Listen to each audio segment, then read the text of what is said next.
हूं आपके साथ आरेंद्र। बिहार चुनाव में कौन सी पार्टी किस गठबंधन में रहेगी और कौन सा दल किस नए साथी के साथ चुनावी समर में उतरेगा। चुनाव से ठीक पहले बिहार की सियासत बहुत तेज गति से बदलती दिखाई पड़ रही है। क्या होंगे बिहार विधानसभा चुनाव के चुनावी मुद्दे, इस विषय पर आज हम करेंगे विस्तार से चर्चा। इसके अलावा भी होंगी देश दुनिया की हर जरूरी और महत्वपूर्ण खबर। शुरुआत इस वक्त की हेडलाइंस के साथ। बिहार चुनाव के लिए सियासी गतिविधियां हुई तेज। दिल्ली में बीजेपी की केंद्रीय चुनाव समिति की बैठक जारी। पीएम मोदी, अमित शाह, जेपी नड्डा समेत तमाम वरिष्ठ नेता ले रहे हैं हिस्सा। चुनाव के लिए उम्मीदवारों के नाम पर चर्चा। बीजेपी में शामिल हुई पूर्व केंद्रीय मंत्री दिग्विजय सिंह की बेटी श्रेयसी सिंह।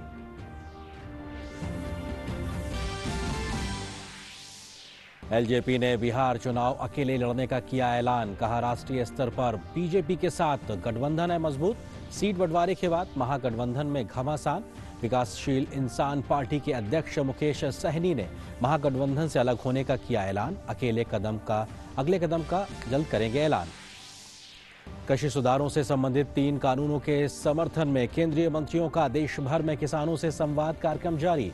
केंद्रीय मंत्री प्रकाश जावड़ेकर ने कहा, 3 कानूनों से खेती का भविष्य बदलेगा। कांग्रेस और अन्य दलों पर कृषि विधेयकों पर भ्रम फैलाने का लगाया आरोप। मुख्तार अब्बास नकवी ने रामपुर और बरेली में लगाई किसान चौपाल। प्रधानमंत्री नरेंद्र मोदी सोमवार को आर्टिफिशियल इंटेलिजेंस पर वर्चुअल सम्मेलन राइज 2020 का करेंगे उद्घाटन। आईटी मंत्रालय और नीति आयोग के इस आयोजन में दुनिया के 125 देशों के विशेषज्ञ आर्टिफिशियल इंटेलिजेंस पर करेंगे मंथन।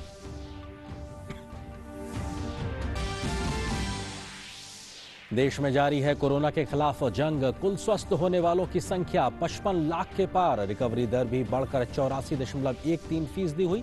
लगातार 13वें दिन 10 लाख से भी कम सक्रिय मामले। केंद्रीय स्वास्थ्य मंत्री डॉक्टर हर्षवर्धन ने कहा, सभी को वैक्सीन मुहैया कराना सरकार की पहली प्राथमिकता।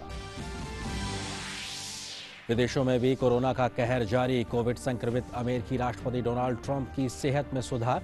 सेना के अस्पताल से जारी वीडियो संदेश में ट्रंप ने कहा, मुझे लौटना ही होगा क्योंकि हमें फिर से अमेरिका को बहुत आगे ले जाना है।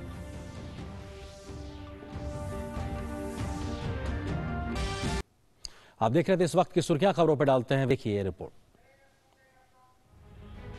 बिहार विधानसभा चुनावों के लिए नामांकन का काम जारी है, तो साथ ही गठबंधनों और राजनीतिक दलों में सीट बंटवारों और प्रत्याशियों के चयन के लिए बैठकों का दौर जारी है। एनडीए गठबंधन ने भी कमर कस ली है और बैठकों का दौर शुरू हो चुका है। रविवार को दिल्ली में बीजेपी केंद्रीय चुनाव समिति की बैठक हुई, जिसमें बिहार चुनाव को लेकर चर्चा हुई और संभावित प्रत्याशियों के नाम पर भी बात हुई। भाजपा मुख्यालय में हुई इस बैठक में प्रधानमंत्री नरेंद्र मोदी, गृह मंत्री अमित शाह, पार्टी अध्यक्ष जेपी नड्डा और बिहार बीजेपी के तमाम बड़े नेता मौजूद रहे। इस बीच बीजेपी को उस समय मजबूती मिली जब पूर्व केंद्रीय मंत्री दिग्विजय सिंह की पुत्री श्रेयसी सिंह ने भाजपा का दामन थाम लिया। उन्होंने इस मौके पर कहा कि वो अपने पिता के अधूरे सपनों को पूरा करेंगी। विकास की बात तो सभी करते हैं, लेकिन प्रधानमंत्री जी का जो एक मुहिम है, एक सपना है आत्मनिर्भर भारत का, मैं उस मुहिम को आगे बढ़ाना चाहती हूँ। मैं बिहार में एक विकसित क्षेत्र बनाना चाहती हूँ। अगर पार्टी मौका देगी और जिस भी सीट से मौका देगी, मैं उस सीट से चुनाव लड़ूंगी। इस बीच एनडीए की सहयोगी पार्टी लोक जनशक्ति पार्टी ने बिहार में अकेले चुनाव लड़ने का फैसला किया है। दिल्ली में पार्टी के संसदीय बोर्ड की बैठक में यह फैसला हुआ। लोजपा का कहना है कि राष्ट्रीय स्तर और लोकसभा चुनाव में भाजपा के साथ गठबंधन बना रहेगा, जबकि जदयू के साथ मतभेद के चलते लोजपा बिहार विधानसभा का चुनाव अलग लड़ेगी। बीजेपी का जहाँ कैंडिडेट होगा हम लोग वहाँ नहीं उतारेंगे, लेकिन जदयू के सारे कैंडिडेट जहाँ से लड़ेंगे सब जगह हमारा जो है कैंडिडेट उतरेगा और जीत कर आएंगे। बिहार में अच्छा मुख्यमंत्री बनाएंगे। वहीं महागठबंधन में सीटों के बंटवारे के ऐलान के साथ ही बगावत भी शुरू हो गई है। महागठबंधन में शामिल रही विकासशील इंसान पार्टी के अध्यक्ष मुकेश सहनी ने अपने दल की सीटों की संख्या घोषित नहीं किए जाने को लेकर महागठबंधन छोड़ने की घोषणा कर दी है। मुकेश सहनी ने राजद पर अति पिछड़ों की पीठ में खंजर घोंपने का आरोप लगाते हुए कहा कि अति पिछड़ा समाज से होने के कारण राजद ने उन्हें धोखा दिया और इस वर्ग के लोग चुनाव में इसका जवाब देंगे। हालांकि सहनी ने अभी अपने अगले कदम की घोषणा नहीं की है। आपने देखा कि जीतन राम मांझी जी ने दलित का बेटा सिर्फ एक छोटा सा डिमांड रखा था, कोऑर्डिनेशन कमेटी, कि जो भी बात हो सबके बीच में बात हो। उनके मन में पहले से ही था कि हमें लोगों को चीटिंग करना है और 1 to 1 बात करना है। तो वहां पे 1 to 1 बात करेंगे तो निश्चित तौर पे कभी भी किसी को झुठला देंगे। तो जीतन राम मांझी को बात नहीं मान के किस तरीके से उसको बेइज्जत करके बाहर निकाला गया, किस तरीके से उपेंद्र कुशवाहा जी जब केंद्र में मिनिस्टर थे, एनडीए के साथ थे, उनके साथ संबंध करके 5 लोकसभा देने के बाद उनको अपने घर में लाने के बाद उनको किस तरीके से पिछड़ा के बेटा को धक्का मार के बाहर निकाला गया, आप लोग से छुपा हुआ चीज नहीं है। मुकेश सहनी ने 25 सीटों की मांग करते हुए उस संवाददाता सम्मेलन का बहिष्कार कर दिया था जिस प्रेस वार्ता में महागठबंधन की सीटों का ऐलान हो रहा था। सहनी विरोध में मंच छोड़कर चले गए थे। शनिवार की शाम पटना में बिहार विधानसभा चुनाव के लिए महागठबंधन में सीटों के बंटवारे के बारे में ऐलान हुआ, जिसके तहत कांग्रेस 70 सीटों पर, राष्ट्रीय जनता दल 144 सीटों पर और वाम पार्टियां 29 सीटों पर चुनाव लड़ेंगे। उधर जदयू और बीजेपी ने कहा है कि तेजस्वी यादव को बिहार की जनता स्वीकार नहीं करेगी। महागठबंधन के नेता तेजस्वी यादव होंगे, इसी घोषणा के साथ महागठबंधन के पराजय की शुरुआत हो चुकी है। उनका न राजनीति का अनुभव है, न प्रशासन का अनुभव है और वो नीतीश कुमार के मुकाबले में कहीं नहीं ठहरते। महागठबंधन इज महा about it is the name, what is there, the old same old thing where Tejashwi wants newcomer to aspiring to be the chief minister, but ultimately there is discontent, there is mistrust among themselves, and they are now accepting their defeat in Bihar. Every survey everywhere it is saying that it is a clean sweep for the NDA government. गौरतलब है कि बिहार में 3 चरणों में चुनाव होगा। पहले चरण के लिए 28 अक्टूबर को, दूसरे चरण के लिए 3 नवंबर को और तीसरे चरण के लिए 7 नवंबर को मतदान होगा। सभी चरण के लिए मतगणना एक साथ 10 नवंबर को होगी। इस बार के चुनाव कोरोना संक्रमण के चलते अपने आप में चुनाव आयोग के लिए भी एक बड़ी चुनौती बनने जा रही है, जिसके लिए कई प्रकार के नियमों में बदलाव किया गया है। शैलेंद्र मिश्र और राजेश राज के साथ news night desk, DD news. तो बिहार में चुनावी बिगुल बज चुका है और ऐसे में किस प्रकार से नए सियासी समीकरण देखने को मिल रहे हैं, इसकी एक तस्वीर, कहा जाए एक बानगी हम आपको दिखाते हैं। ये तस्वीर बिहार की विधानसभा की है, लेकिन यहाँ पर कब्जा किसका होगा, किसकी सरकार बनेगी, कौन यहाँ बैठेगा, उसके लिए सियासी खेमेबाजी इस वक्त तेज हो गई। आपको एक तस्वीर दिखाते हैं कि एनडीए की स्थिति किस प्रकार की है, जिसमें इस वक्त कौन कौन से दल हैं और 2019 की अगर बात की जाए तो कौन कौन था। 2019 में भारतीय जनता पार्टी, जनता दल यूनाइटेड और लोक जनशक्ति पार्टी था। और अगर इस वक्त के सियासी गठबंधन की इस वक्त बात की जाए तो इसमें बीजेपी है, जनता दल यूनाइटेड है, हिंदुस्तानी आवामी मोर्चा यानी कि जो जीतन राम मांझी की पार्टी है वो इसमें शामिल हो चुकी है। इसके अलावा लोक जनशक्ति पार्टी एनडीए का हिस्सा जरूर है, लेकिन आज उसने ऐलान किया है कि वो चुनाव अलग लड़ेगी। बीजेपी के प्रत्याशियों के खिलाफ वो मैदान में किसी प्रत्याशी को नहीं उतारेगी, बल्कि जेडीयू के प्रत्याशियों के खिलाफ वो अपना प्रत्याशी उतारेगी। तो कुल मिला के एनडीए के लिहाज से ये स्थिति है, लेकिन महागठबंधन की क्या स्थिति है उस पर भी एक नजर डाल लेते हैं। 2019 में कौन कौन से दल उसमें शामिल थे, 2020 में कमोवेश क्या स्थिति है। देखिए, आरजेडी था, कांग्रेस, रालोसपा और हम पार्टी, हिंदुस्तानी आवामी मोर्चा जो जीतन राम की पार्टी है वो था, उसके अलावा विकासशील इंसान पार्टी। लेकिन 2019 से 2020 आते आते यहां पर सियासत बदल गई है। किस प्रकार से यहां आरजेडी, कांग्रेस और वाम दल बचे हैं, क्योंकि यहां से लोग छिटक कर चले गए हैं अन्य जगहों पर। जो जीतन राम मांझी हैं वो जेडीयू में आ चुके हैं, वहां वो अपना संगठन तरीके से वहां शामिल हो चुके हैं। और उसके अलावा जो विकासशील इंसान पार्टी है उनका अगला कदम क्या होगा, इसको लेकर अभी थोड़ा सा संशय बरकरार है, लेकिन कम से कम वो इस वक्त महागठबंधन के साथ में नहीं है। तो ये एक तस्वीर दिखाती है कि कौन सियासत किसके साथ में मिलकर अपने चुनावी वैतरणी पार करना चाहता है। प्रोग्रेसिव डेमोक्रेटिक अलायंस पीडीए के नाम से भी एक गठबंधन आगे शक्ल लेता नजर आ रहा है। इसकी अगुवाई कर रहे हैं पप्पू यादव, जिनकी जन अधिकार पार्टी इसमें शामिल है। इसके अलावा अन्य पार्टियां भी इनके साथ हैं। इनके साथ में चंद्रशेखर आजाद की आजाद समाज पार्टी जुड़ी हुई है, तो अपने आप में ये भी कदम ताल करते नजर आ रहे हैं। Social democratic party of India SDPI भी पप्पू यादव के साथ में हाथ मिलाकर आगे बढ़ती नजर आ रही है पीडीए के साथ में। इंडियन यूनियन मुस्लिम लीग की बिहार यूनिट ने भी पप्पू यादव के साथ में हाथ थामकर आगे बढ़ने की बात की है सियासत में। इसके अलावा वंचित बहुजन अघाड़ी जो कि महाराष्ट्र की एक पार्टी के तौर पे है, उसने भी बिहार में यहां पर पप्पू यादव के साथ में आगे बढ़ने की बात करी है। तो आप देखिए एक और तरीके से त्रिकोण की बात है। अब चतुष्कोणीय मुकाबले के लिहाज से बात की जाए तो उपेंद्र कुशवाहा जो कि एक बड़ा नाम हुआ करते हैं बिहार की सियासत का, उन्होंने भी एक गठबंधन बनाने की कोशिश की। उनकी पार्टी आरएलएसपी रालोसपा जो है वो उस गठबंधन में है। इसके अलावा बहुजन समाज पार्टी जिसकी अगुवाकारी मायावती करती है वो भी इस गठबंधन में शामिल होने की बात कर रही है। इसके अलावा जनवादी सोशलिस्ट पार्टी भी उपेंद्र कुशवाहा के इस गठबंधन में शामिल होने की बात कर रही है। इसके साथ साथ अगर देखा जाए किस तरीके से यहां पर सियासत लगातार बदलती दिखाई पड़ रही है, तो कल कहा जाए तो कई प्रकार के कोण यहां पर दिखाई पड़ रहे हैं जो एक बहुकोणीय मुकाबला बनाने की बात कर रहे हैं। अगला यूनाइटेड डेमोक्रेटिक सेकुलर अलायंस की बात की जाए तो इसमें AIMIM का जो बिहार यूनिट है वो इसमें शामिल हुआ है, इस अलायंस में, एक नए अलायंस के साथ में। इसके अलावा जो समाजवादी बड़े नेता रहे हैं देवेंद्र यादव, उनकी पार्टी भी इसमें शामिल हो रही है। तो अपने आप में ये एक नया एक कोड बनाने की कोशिश कर रहे हैं सियासत में, और कोशिश इनकी ये रहेगी कि अपने हिस्से के वोट बैंक के साथ में ये आगे बढ़ते नजर आए। तो किस प्रकार से अलग अलग प्रकार की खेमेबाजी स्थिति दिखाई पड़ रही है, एक तस्वीर पे नजर डालते हैं 2015 के नतीजे, क्योंकि बिहार विधानसभा में कौन 2015 में मौजूद था, किस तरीके से मौजूद था, क्या उसकी मौजूदगी थी। आरजेडी की अगर बात की जाए तो वहां पर उसको 80 सीटें मिली थी और लगभग 18% वोट शेयर रहा था, जबकि जेडीयू के पास 71 सीटें आई थी, 17% के आसपास वोट था। बीजेपी को भले ही 53 सीटें मिली थी, लेकिन लगभग 24.5% वोट 2015 के विधानसभा चुनाव में बीजेपी को मिला था। यानी सबसे ज्यादा वोट शेयर, उस वक्त भी संख्या भले ही कम थी लेकिन बीजेपी के पास रहा था। कांग्रेस के पास 27 सीटें थी, महज 7% के आसपास, या कहा जाए उससे भी कम वोट बैंक था। और सीपीआईएम की अगर बात की जाए 3 सीटें थी और लगभग 1.5% के आसपास इनके पास वोट बैंक था। इसके अलावा कुछ अन्य छोटे दलों की बात की जाए, लोजपा के पास 2 सीटें, रालोसपा 2, हम पार्टी को 1 सीट मिली थी, निर्दलीय भी 4 पे मौजूद थे। तो अपने आप में इस प्रकार की स्थिति परिस्थिति थी 2015 में, लेकिन 2020 तक आते आते कई प्रकार की सियासत बदल चुकी। किस प्रकार से इस वक्त की खेमेबाजी कहा जाए, जो नए समीकरण बन रहे हैं उसके आधार पर इस बार का चुनावी समर होगा, इस पर करेंगे विस्तार से चर्चा, लेकिन एक छोटे से ब्रेक के बाद।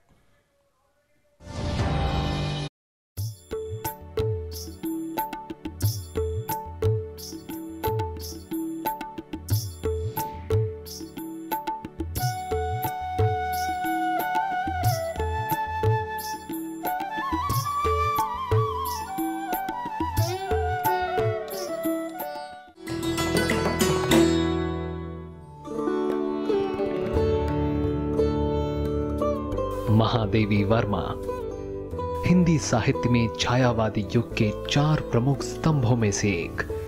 26 मार्च 1907 फर्रुखाबाद में जन्म, हिंदी भाषा की प्रख्यात कवित्री। प्रभाव ऐसा कि कवि निराला उन्हें कहते हिंदी की सरस्वती। बहुमुखी प्रतिभा की धनी महादेवी साहित्य के अलावा संगीत और चित्रकारी में भी थी निपुण। महात्मा गांधी के प्रभाव में समाज सेवा और स्वतंत्रता संग्राम में लिया हिस्सा। भारत की 50 सबसे यशस्वी महिलाओं में शामिल। लड़ रही है क्योंकि वहां पे चुनाव का एक तरीके से आगाज हो चुका है और ऐसे में किस तरीके से नए गठबंधन बनते नजर आ रहे हैं, इस विषय पे हम करेंगे चर्चा। इसी से जुड़ा हुआ है आज का हमारा विशेष भी। हमारा विशेष है किस प्रकार से बिहार में जो नए समीकरण बन रहे हैं उस पर हम कहीं बात कर रहे हैं कि आखिर बिहार में बनते टूटते नए चुनावी गठबंधन, कई दल कई नए साथी चुन रहे हैं तो पुराने के साथ से वो साथ छोड़ रहे हैं। ये हमारे आज का विषय है विशेष तौर पे, और इस विषय पे बात करने के लिए बहुत ही खास पैनल भी हमारे साथ में मौजूद है। हमारे साथ मौजूद हैं भाजपा की ओर से भाजपा के नेता गुरु प्रकाश जी हैं हमारे साथ जुड़े हुए। उसके अलावा दूसरे खास मेहमान हमारे साथ में जेडीयू के प्रवक्ता संजय वर्मा जी हैं, आपका भी सर स्वागत है। इसके अलावा तीसरे खास मेहमान हमारे साथ में मौजूद हैं अनिल कुमार साहनी जी, जो कि नेता हैं आरजेडी के। ये तीनों ही खास मेहमान इस वक्त मेरे साथ में जुड़े हुए हैं और हम चर्चा इस बात पर करेंगे कि आखिर बिहार में बनते टूटते जो समीकरण हैं वो आखिर किस प्रकार से आगे बढ़ते नजर आ रहे हैं। हमारे साथ में गुरु प्रकाश जी बने हुए। गुरु प्रकाश जी, बीजेपी के लिए अपने आप में एक अजीब सी स्थिति है, क्योंकि अगर एनडीए के खेमे की बात की जाए तो जो लोक जनशक्ति पार्टी है उसने जिस प्रकार का स्टैंड लिया है वो एनडीए के लिए अपने आप में एक चिंता का सबब। क्या कहना चाहेंगे आप? देखिए, सबसे पहले तो आपने जो अपना ओपनिंग रिमार्क्स दिया मैं उससे बड़ा प्रभावित हूं, और जिस प्रकार डेटा के आधार पे और विधानसभा के अनुरूप आपने जो चरित्र दिखाया उससे काफी चीजें स्पष्ट हो जाती हैं। जहां तक भारतीय जनता पार्टी की बिहार में बात है, हमारा जो नारा है वो है जन जन की पुकार, आत्मनिर्भर बिहार। हमारे यहाँ विचार व्यक्ति से ऊपर है, चरित्र चित्र से बड़ा है। और जहां तक महागठबंधन की बात है तो तेज रफ्तार तेजस्वी सरकार किस प्रकार व्यक्ति केंद्रित, व्यक्ति पर केंद्रित रखना है, नेता पर केंद्रित रखना है, लेकिन इसके उलट आम बिहारी किसकी कल्पना में है, आम बिहारी का विकास किसकी कल्पना में, ये स्पष्ट हो जाता है। गुरु प्रकाश जी, आप मेरे सवाल का जवाब नहीं दे रहे हैं। आपने ये नहीं बताया कि आखिर क्यों चिराग पासवान इस बात का ऐलान करते हैं कि वो एनडीए का हिस्सा रहते हुए भी चुनाव अलग लड़ेंगे। इस बात का जवाब आप नहीं दे रहे हैं। देखिए, लोक जनशक्ति पार्टी स्वतंत्र पार्टी है और ये उनका आंतरिक मामला है, ये उनका इंटरनल विषय है और इस पे वो पूरी ऑटोनॉमी है उनके पास, वो कुछ भी करें। वो एनडीए परिवार का हिस्सा भी है। हाँ, एनडीए परिवार का हिस्सा भी है, लेकिन फिर उनकी अलग अपनी क्यों? पार्टी है, उनकी अपनी पार्टी है और वो स्वायत्त है ये निर्णय लेने के लिए कि उनको कैसे। और देखिए, चुनाव के पहले ऐसे परम्यूटेशन कॉम्बिनेशन होते रहते हैं। एनडीए अटूट है, एनडीए के परिवार एक साथ है सब लोग। बिल्कुल। संजय वर्मा जी, आप जेडीयू की नुमाइंदगी हमारे साथ कर रहे हैं। अब किस तरह से देखा जाए, जो चिराग पासवान का जो बयान है वो यही कहता है कि साहब जेडीयू के साथ में उनकी बड़ा तलखी है, इस वजह से वो साथ नहीं आना चाहते। क्यों परिवार को संभाल के बिहार में नहीं रख पा रहे हैं आप लोग एनडीए में?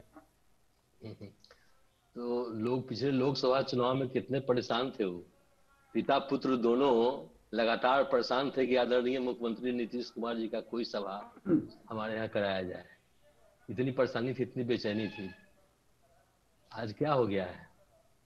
पहले भी उनका जो रवैया रहा है, अब कुछ कहना नहीं चाहते हैं, आदरणीय रामविलास जी बीमार है, लेकिन उनका रवैया जो रहा है जग जाहिर है। जी, हमारे साथ में आरजेडी के नेता अनिल कुमार साहनी जी भी मौजूद हैं। साहनी जी, आपको लगता है कि आप लोगों ने जब सीटों का ऐलान किया और उसके बाद से ही, उसी मंच से ही जिस प्रकार की बगावत के शो दिखाई पड़े आपके सहयोगियों के माध्यम से, वो एक तस्वीर इस प्रकार की नहीं रही जो कम से कम ये दिखाए कि हाँ, आप लोगों की जो आपसी समझ है वो बेहतरीन है? साहनी जी, देखिए, हमारे दल में जिस प्रकार से समझौता हुए थे और जो समझौता के अनुसार सीट का घोषणा किया गया, अब जो पार्टी के लोग वहां बैठे थे जिनका मतलब कि कोई बात नहीं हुई थी उनसे, और वो जो है सो अपना बगावत के रूप लिए तो अपना चरित्र को दिखाएं। जिस प्रकार से वो अपना चरित्र को दिखाएं वो जग जाहिर हो गया, क्योंकि अगर उनसे कोई बात हुई रहती तो वो जो है सो उनका भी घोषणा होता। वो खुद तेजस्वी यादव जी उन्होंने स्पष्ट रूप से कहा कि हमारे खाते में जो है सो मुकेश सहनी वीआईपी का और जो है सो झारखंड मुक्ति मोर्चा का जो है सो हम जो है सो उसको अपने में एडजस्ट करेंगे। तो उनसे कोई बात नहीं हुआ था, कांग्रेस से बात हुआ था, लेफ्ट पार्टियों से बात हुई थी, तो उनके अनुसार उनका जो है सो घोषणा किया गया। अब किसी को एक नौटंकी करना हो, किसी का नाटक करना हो। साहनी जी, लेकिन आप जिसको नाटक या नौटंकी कह रहे हैं वो उस पूरे एपिसोड में कहीं ना कहीं तेजस्वी यादव की जो नेतृत्व क्षमता है उस पर सवाल खड़ा हो रहा है कि आखिर वो क्यों नहीं इस प्रकार की एक परिपक्वता दिखा पाए कि जो भी सहयोगी थे कम से कम इस प्रकार की स्थिति बाहर ना निकल के आती, कम से कम आपस में ही तय होता। बड़ा कहने का मतलब है कि जिस प्रकार से कांग्रेस के साथ हुआ, जिस प्रकार से सीपीएम के साथ हुआ, सीपीआई के साथ हुआ, माले के साथ हुआ, जो तय हो गया फर्स्ट राउंड का जो चुनाव था, जो अभी फर्स्ट फेज का चुनाव होने जा रहे थे, उस पर नॉमिनेशन करना था और इस पर किसी सीट पर यहाँ तय नहीं हुआ था इनके साथ में, तो उसमें कैसे घोषणा होता? आप ही बताइए इसको। तो धैर्य जो है सो रखना जरूरी था, जो धैर्य को खो देना ही जो है सो एक आप उन पर सवाल उठा रहे हैं साहनी जी, लेकिन आप इस बात का जवाब नहीं दे रहे कि तेजस्वी यादव के नेतृत्व क्षमता पर भी सवाल खड़ा होता है कि आखिर क्यों नहीं इस प्रकार की परिपक्वता दिखा पाए वो? तेजस्वी जी पर कोई नेतृत्व क्षमता में कमी नहीं है जी, और वो एक शब्द भी नहीं बोले। जो अपने आप को नेतृत्व पर सवाल किए थे वो बोलकर चल दिए। उसके बाद तो कहा हमारा न लेफ्ट पार्टी वाले, न कांग्रेस वाले, न हमारे आरजेडी के लोग कोई उनका प्रतिरोध किया, कोई उसका विरोध किया उस मंच पे। जब कोई विरोध नहीं किया तो हमारे नेता जो है तो धैर्य के साथ बैठे हुए थे और इस प्रकार का जो एक सुनियोजित साजिश किया गया, आपने देखा किस सरकार। ठीक है, आप जो सुनियोजित साजिश बता रहे हैं वो लेकिन आपके परिवार के अंदर से ही हुई, यानी सहयोगी दलों के माध्यम से ही। मैं आऊंगा आपके पास में, हमारे सहयोगी शैलेंद्र मिश्र इस वक्त हमारे साथ में दिल्ली के बीजेपी मुख्यालय से मौजूद हैं, उनसे बात करते हैं। अब शैलेंद्र, बीजेपी मंथन कर रही है और अब बिल्कुल चुनाव की तारीखें सर के सामने है, क्यों नहीं अभी तक कोई लिस्ट बाहर आ पाई है? सीटों का तालमेल अभी तक क्यों बाहर नहीं आ पाया? क्या मंथन चल रहा है इस वक्त भाजपा में?